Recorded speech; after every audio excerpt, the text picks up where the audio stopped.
అమ్మమ్మ కృష్ణుడు తల మీద ఎందుకు ఎందుకు పీకాక్ ఫెదర్ ఉంది? అదే చెప్తాను.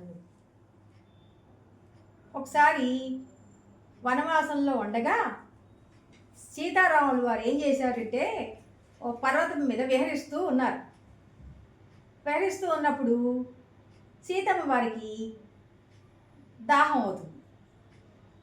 అక్కడ మంచినీళ్ళు ఎక్కడా కనిపించవు.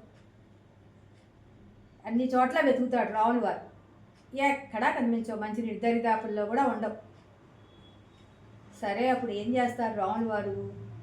ప్రకృతిని ప్రార్థిస్తాడు. ప్రార్థిస్తే వనదేవత నెమలి రూపంలో వచ్చి శ్రీరాముల వారి దగ్గరికి వెళుతుంది. నేను ఇక్కడ దగ్గరలోనే ఒక సరస్సు చూపిస్తాను, అక్కడ మంచినీళ్ళు ఉంటాయి, నాతో వస్తే మీకు దారి చూపిస్తాను అంటుంది. సరే కదా అని సీతారాముల వారు నెమలి వెంట వెళ్ళడానికి అంగీకరిస్తారు. నెమలి వేగంగా వెళుతుంది కదా, అందుకని ఏం చేస్తుంది అది? సీతారాముల వారు నెమ్మదిగా నడుస్తూ ఉంటారు, వెనకాల ఫాలో అవుతూ ఉంటారు అనమాట.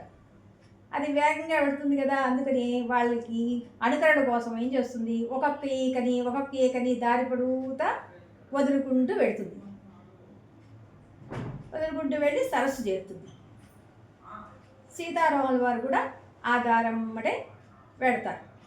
వెళ్ళేటప్పటికి నెమలి బలవంతంగా దారి పొడుగుతా ఈకలు విడుస్తూ ఉంటుంది కదా, ఒక్కోటి విడిచేటప్పటికి పాపం అది మరణిస్తుంది. వీళ్ళు వెళ్ళేటప్పటికి అది మరణించి ఉంటుంది అనమాట. సీతారాముల వారు వెళ్ళేటప్పటికి అది చూసి రాముల వారు చాలా బాధపడతారు. ఈ నెమలి చేసిన త్యాగానికి రాముల వారు వచ్చే అవతారంలో నేను నీకు ఒక గొప్ప స్థానాన్ని ఇస్తాడు అంటాడు. అందుకనే అప్పుడు ఆ అవతారంలో, కృష్ణావతారంలో కృష్ణుడు తల మీద పింఛాన్ని ధరిస్తాడు.